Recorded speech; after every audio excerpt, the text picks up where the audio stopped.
Today I'm going to show you how to apply an animated profile picture on Discord. So let's get started. It's pretty simple and easy. First open your Discord app. Once you open your Discord app, now here you have to click on the three lines at the top right corner. Then here you have to click on the profile icon at the bottom right corner. After that you have to click on the profiles section. Once you click on it, now what you have to do is you have to click on the top profile icon.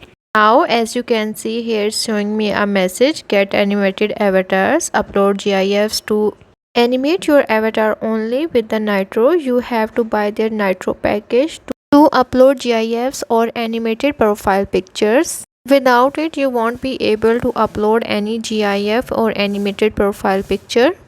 So these are the few basic Nitro plans you can buy. After that you will be able to upload any animated images or GIFs to your profile. Other videos on YouTube related to this topic are showing fake methods. There is no any other way to upload animated profile picture to your profile. Without getting Nitro plan, you won't be able to do that. So that's how you can set animated profile picture on Discord.